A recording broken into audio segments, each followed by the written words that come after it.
Most people think supply chains end when a product is delivered. But what happens when it comes back? Returns are rising fast, especially in fashion and electronics. Behind each return is a complex process called reverse logistics that costs time, money, and resources. In this video, we'll explain how reverse logistics works, why it's getting harder to manage, and how major companies are adapting. Let's begin by pulling back the curtain on one of the most overlooked supply chain systems in the world. Every year, millions of products make a journey not just to the customer, but back again. This reverse journey, known as reverse logistics, is one of the least visible, yet most complex elements of global supply chains.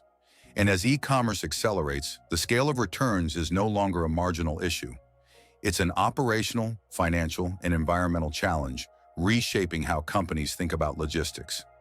In the United States alone, over $800 billion worth of merchandise was returned in the past year. That's nearly 1 in 5 online purchases, and in some categories, the rate is far higher. Now I bet you're wondering, what exactly is reverse logistics, and how does it differ from everything else in the supply chain? Reverse logistics refers to the movement of goods from the consumer back to the seller or manufacturer. It includes returns due to defects, dissatisfaction, end-of-life recovery, repairs, refurbishment, and even recycling.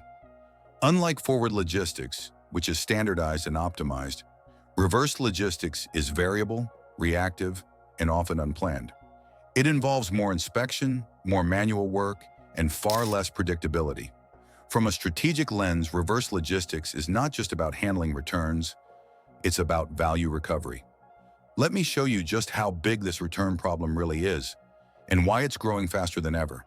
Return rates vary dramatically across sectors. In fashion, the average return rate is between 30 and 40%, driven by inconsistent sizing, style preferences, and the rise of bracketing, where customers order multiple sizes with the intent to return most of them. Consumer electronics also see high returns, roughly 15 to 20%. But here, even open box returns can carry a high processing cost due to technical inspections and reconditioning.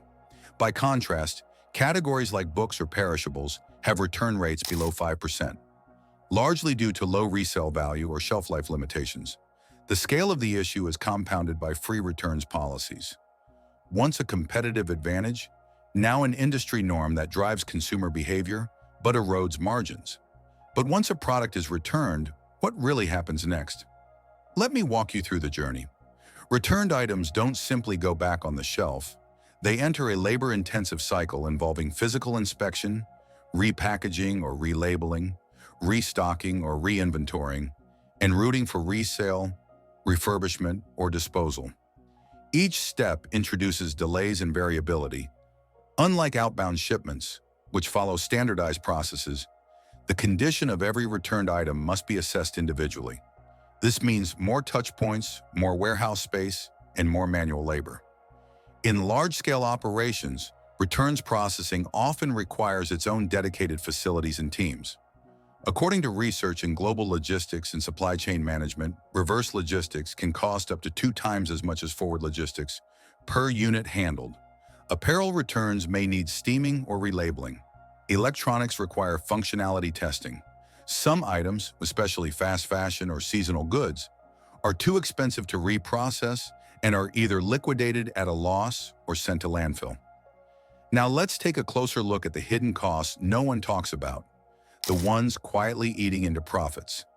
Every return creates a cost beyond the refund. Labor is the largest burden. Returns often can't be automated like outbound fulfillment. Then there's repackaging, reprocessing, and sometimes full product loss. There's also the data cost. Returns data needs to be analyzed for quality control, fraud detection, and policy optimization. And when an item can't be resold or repurposed, disposal costs, particularly for hazardous or regulated goods, can add further complexity. According to a DHL industry report, the cumulative cost of reverse logistics can consume 4 to 10% of a retailer's total supply chain spend. But beyond the financial impact, let's talk about the environmental toll and why returns are a growing sustainability issue. returns are also an environmental concern. In the United States, over 5 billion pounds of returned goods end up in landfill annually, producing an estimated 15 million metric tons of CO2 emissions. That includes unsold clothing, defective electronics, and perfectly functional products that are too costly to reprocess. The problem is compounded by excess packaging, increased transport emissions, and the sheer volume of goods moving through reverse channels. Sustainability in reverse logistics is now driving a shift towards circular logistics, a system where returned goods are refurbished, recycled, or reintegrated into supply chains. This approach aligns with both regulatory pressure and changing consumer expectations, especially among younger demographics who increasingly consider environmental impact when making purchasing decisions. Companies like Patagonia and IKEA have begun offering repair and resale programs. Others, like Dell, focus on closed-loop recycling for electronics. Some retailers are even redesigning products to be more modular and repair-friendly from the start.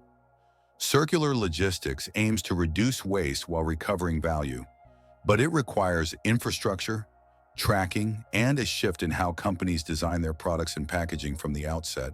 Without these changes, returns will continue to represent not just a lost sale, but a growing climate liability. Now let me give you a peek at how leading companies are redesigning returns from the ground up. Some of the most return-heavy companies are investing heavily in reverse logistics innovation. Amazon, for example, uses predictive data models to decide whether it's worth accepting a return. In some cases, it simply refunds the item and advises the customer to keep or donate it. Zara, part of Inditex, is using automation to process returns more efficiently at its centralized facilities in Spain. With lean operations and tight inventory control, Zara minimizes markdown losses by quickly reintegrating returns into local inventory pools. Third-party platforms like Loop Returns and Happy Returns are also helping smaller brands optimize reverse flows. These platforms use shared return hubs and automated decision logic to streamline intake, sorting, and resale. Reverse logistics is increasingly becoming a differentiator, not just a cost center, in supply chain strategy. So what's next? Let's map out how reverse logistics will evolve in the years ahead. As consumer habits evolve and e-commerce volumes continue to grow, the pressure to optimize reverse logistics will intensify. Companies must find ways to reduce avoidable returns through better product data and sizing tools, automate inspection and decision processes, and integrate sustainability into return policies and product design. Ultimately, reverse logistics is no longer just about handling goods in reverse. It's about rethinking the entire product life cycle, from design to resale. Let me leave you with one final thought. In a world of fast delivery, it's the return trip that's becoming the real challenge.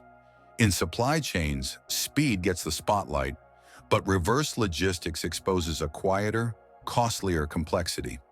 As global commerce expands, the real advantage lies in making returns smarter, not just faster.